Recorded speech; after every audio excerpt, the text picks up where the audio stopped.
अब आ रही है आवाज? ठीक है, पढ़ते हैं आगे। देखना, औषधि द्रव्यों का अपमिश्रण और अपद्रव्य यहाँ से आता है। या तो 2 नंबर का क्वेश्चन आएगा या आएगा तो 5 नंबर का एज इट इज क्वेश्चन आएगा। देखना, पढ़ना ध्यान से थोड़ा।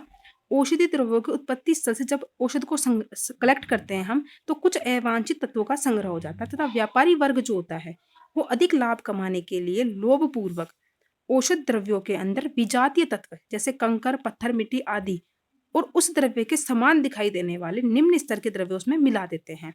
ये सभी द्रव्य अपमिश्रण की श्रेणी में आते हैं। किस श्रेणी में आते हैं? औषध निर्माण और अथवा प्रयोग से पूर्व इनका निस्तारण करना आवश्यक है, इसी कारण से हम उसका शोधन करते हैं। औषध द्रव्यों के प्रयोजन के अतिरिक्त सभी द्रव्य अपमिश्रण कहलाते हैं। अगर 2 नंबर में ये अपमिश्रण की परिभाषा आती है तो आप ये करके आओगे। ठीक है, व्यापारी वर्ग अधिक लाभ कमाने के लिए, और थोड़ा 2-3 लाइन डिटेल में समझा के आना नीचे, ऐसा नहीं 1 लाइन के अंदर ही काम खत्म, नहीं, 2-3 लाइन समझा के आना। और व्यापारी वर्ग अधिक लाभ कमाने के लिए तथा औषध द्रव्यों की अनुपलब्धता, जब उपलब्ध नहीं होती है मार्केट में, उसकी शॉर्टेज होती है तब, तथा अल्प उपलब्धता के अंदर और ज्यादा डिमांड हो रही है मार्केट में, तब उसके कारण क्या करता है? मिलावट करते हैं। अपद्रव्य की परिभाषा क्या है? अपद्रव्य वे होते हैं जो द्रव्य औषध द्रव्यों का संग्रह करते समय अनजाने में कलेक्ट हो जाते हैं, संग्रहित हो जाते हैं। दोनों की डेफिनेशन आ गई है। अब देखना अपमिश्रण के कारण क्या होते हैं। या तो औषध द्रव्यों की अनुपलब्धता है, यानी उपलब्ध कम है और बहुमूल्य औषध है, उसकी कॉस्ट ज्यादा है। देखना, औषध द्रव्यों की अनुपलब्धता, जिन द्रव्यों के बाजार में उपलब्धता कम होती है तथा मांग अधिक होती है, यानी कि डिमांड ज्यादा है, उस स्थिति में व्यापारी वर्ग क्या करता है? उस द्रव्य के समान दिखने वाले द्रव्यों का अपमिश्रण कर देता है। जैसे एग्जाम्पल के लिए, बला मूल की उपलब्धता कम होने पर और इसकी मांग अधिक होने पर द्विबीजपत्री पौधों, यानी कि डाइकोट प्लांट जो होते हैं, मोनोकोट डाइकोट होते हैं ना, तो डाइकोट प्लांट की मूल की मिलावट कर देते हैं। इसी प्रकार बृहति एक प्लांट है, उसकी अनुपलब्धता होने पर वातार्क की तथा वृहत वेदी सोलनम टर्बम की मिलावट कर देते हैं। या फिर बहुमूल्य औषध है, मिलावट अपमिश्रण के कारण है ये।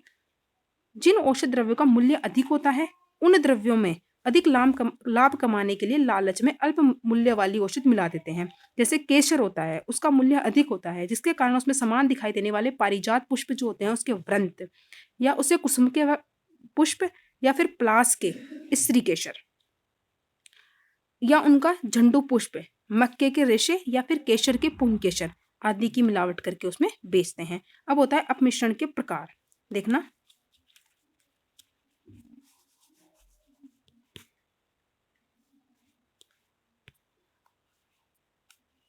एक पहला है निम्न स्तर की औषध। बाजार में किसी औषधि की उपलब्धता कम होने पर उस स्थिति में उस द्रव्य के अंदर उस द्रव्य के समान दिखाई देने वाले निम्न स्तर की औषध की मिलावट की जाती है।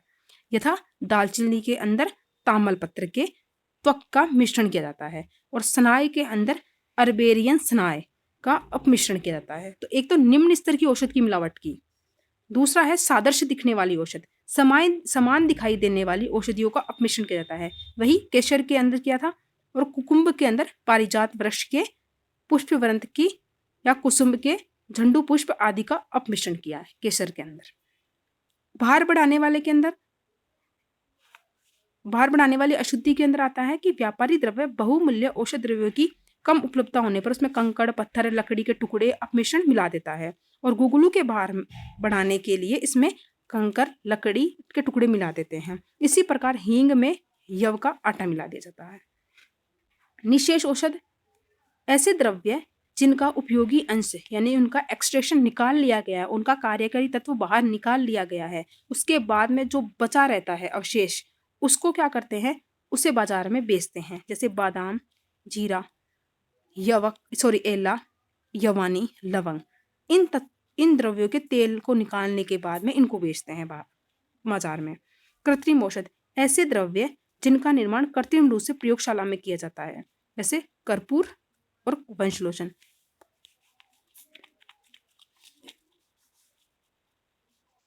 हाँ,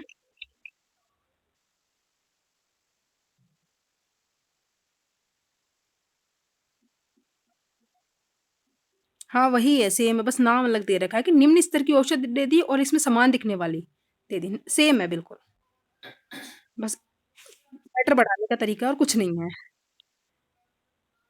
नेक्स्ट है प्रतिनिधि द्रव्य। ये याद करने हैं आपको, सारे याद नहीं करने हैं, मैं टिक लगाऊंगी वही याद करने हैं। इंपॉर्टेंट है, 2 नंबर में पूछा जाता है, ड्रग्स का नाम देके उसका प्रतिनिधि द्रव्य पूछा जाता है एग्जाम में। देखना, डेफिनेशन देखते हैं ओनली इसकी पहले। इतना सब कुछ है तो इतना सब कुछ नहीं पढ़ना है आपको, मैं एक बार रीडिंग मारती हूँ इसकी।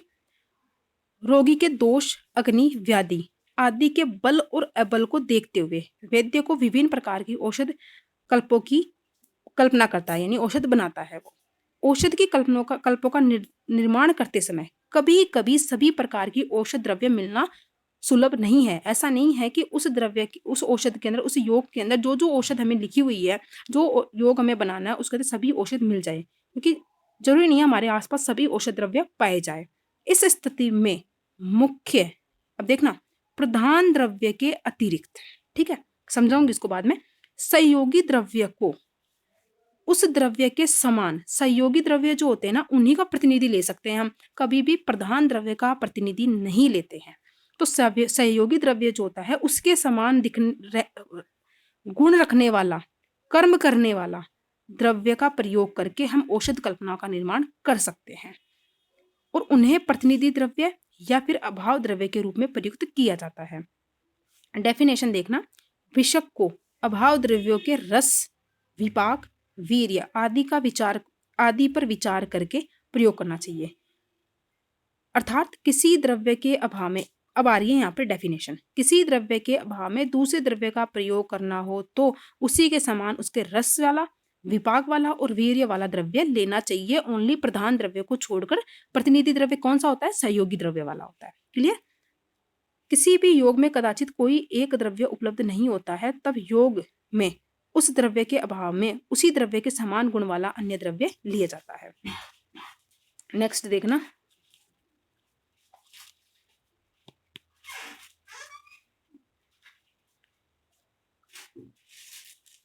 किसी औषध योग में अप्रधान द्रव्य हो तो उसके प्रतिनिधि औषध द्रव्य लेवें, प्रधान द्रव्य का प्रतिनिधि तत्व द्रव्य ग्रहण नहीं करना चाहिए। अब एक बात बताओ, च्यवनप्राश के अंदर प्रधान द्रव्य कौन है? आंवला है। आंवले का कौन सा प्रतिनिधि द्रव्य ले सकते हैं? अगर आंवला ही नहीं होगा, मेन औषध है आंवला, मेन द्रव्य उसमें आंवला है, अगर च्यवनप्राश योग है तो उसको तो रिप्लेस कर ही नहीं सकते हैं। हाँ, उसके जो सहायक द्रव्य, उसमें प्रक्षेप द्रव्य डालते हैं, मरीच डालते हैं, कई सारे प्रक्षेप द्रव्य डालते हैं। हाँ, अगर वो चीज वो नहीं है, वो द्रव्य उनमें से कुछ द्रव्य नहीं है, तो उनको रिप्लेस करके हम अन्य द्रव्य उसके स्थान पर उसी के समान रस, गुण, वीर्य, विपाक वाला ले सकते हैं, लेकिन प्रधान द्रव्य वाला द्रव्य हम प्रतिनिधि द्रव्य में नहीं लेंगे, उसका प्रतिनिधि द्रव्य ग्रहण नहीं करेंगे हम। अब आई समझ में बात? अब देखना, बहुत सारे हैं जो बताती है, वो याद करते चलना। पहला है चित्रक। चित्र आप इन सब के अकॉर्डिंग याद नहीं करना, आपको सिर्फ एक के अकॉर्डिंग याद करना है, आचार्य योग रत्नाकर के अकॉर्डिंग, इनके अकॉर्डिंग आपको याद नहीं करना है। महाप्रकाश के अंदर और विशेषज्ञ रत्नावली के अकॉर्डिंग आपको याद नहीं करना है, आपको प्रतिनिधि द्रव्य याद करना है योग रत्नाकर। देखना, चित्रक जो है, अगर चित्रक नहीं है तो चित्रक का प्रतिनिधि द्रव्य होता है दंती और अपामार्ग क्षार। ठीक है। धन्वयास, उसका प्रतिनिधि द्रव्य होता है यवासक। तगर, उसका प्रतिनिधि द्रव्य होता है कुष्ठ और सिंह मूल। जिसके मैं टिक कर रही हूं उसके आप टिक कर लेना। फर्स्ट पढ़ रही हूं मैं, लेकिन याद आपको यही करने हैं। मूर्वा, उसका प्रतिनिधि द्रव्य होता है जिंगनी। अहिंस्रा, मानकंद। छोड़ो, आ जाओ 12 नंबर, पुष्कर मूल। पुष्कर मूल जो है उसका प्रतिनिधि द्रव्य होता है कुष्ठ।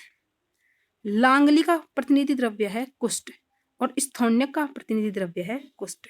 इन तीनों का प्रतिनिधि द्रव्य एक ही हुआ ना, कुष्ठ। अगर पुष्कर मूल नहीं है तो कुष्ठ ले लो, लांगनी नहीं है तो कुष्ठ ले लो, स्थौन्यक नहीं है तो कुष्ठ ले लो। ये याद करने तीनों। चव्य और गज पिपली जो है उसका प्रतिनिधि द्रव्य है पिपली मूल। भल्लातक का प्रतिनिधि द्रव्य है चित्रक। इक्षु का प्रतिनिधि द्रव्य है नल। तो 1 2 3 4 5 6 7। क्लियर? नेक्स्ट आगे पढ़ते हैं। एग्जाम में आता है, ऐसी बात नहीं, आते ही हैं। तो अच्छे से याद करके जाना इनको। अब देखना इसमें निर्गुंडी। निर्गुंडी का प्रतिनिधि द्रव्य होता है तुलसी, और तुलसी का प्रतिनिधि द्रव्य कौन है? निर्गुंडी। तो ये आपस में एक दूसरे के प्रतिनिधि द्रव्य हैं। अतिविषा। अतिविषय का प्रतिनिधि द्रव्य कौन है? मुस्तक। एक है रासना। रासना का प्रतिनिधि द्रव्य है कुलंजन। चंदन और कर्पूर का प्रतिनिधि द्रव्य सेम वही मुस्त है, और मुस्त और अतिविषा का प्रतिनिधि द्रव्य मुस्त है। ठीक है। हरितकी का प्रतिनिधि द्रव्य है आम्लकी। नाग केशर का प्रतिनिधि द्रव्य है पद्म केशर। जीरक का प्रतिनिधि द्रव्य है धान्यक, और धान्यक का प्रतिनिधि द्रव्य है शतपुष्पा। दारू हरिद्रा का प्रतिनिधि द्रव्य है हरिद्रा। तालिश पत्र का प्रतिनिधि द्रव्य है स्वर्णताली। भारंगी का प्रतिनिधि द्रव्य है तालिश पत्र और कंटकारी, और मधुयष्टि का प्रतिनिधि द्रव्य है धातकी।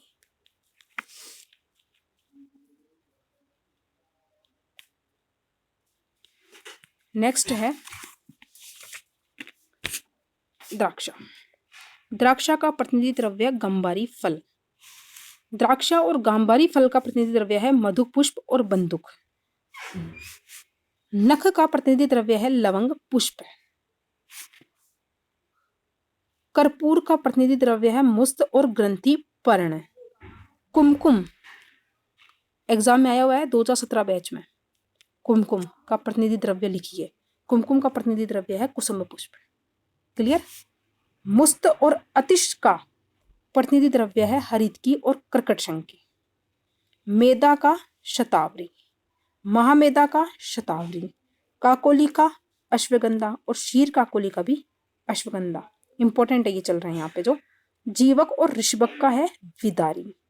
रिद्धि और वृद्धि का है वर्राही। इंपॉर्टेंट।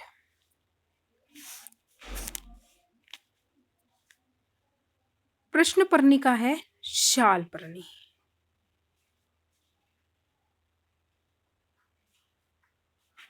कस्तूरी का है कंकोल। श्रीखंड या चंदन का है कर्पूर, और रक्त चंदन का है उशीर, और श्वेत शर्षप का है उशीर।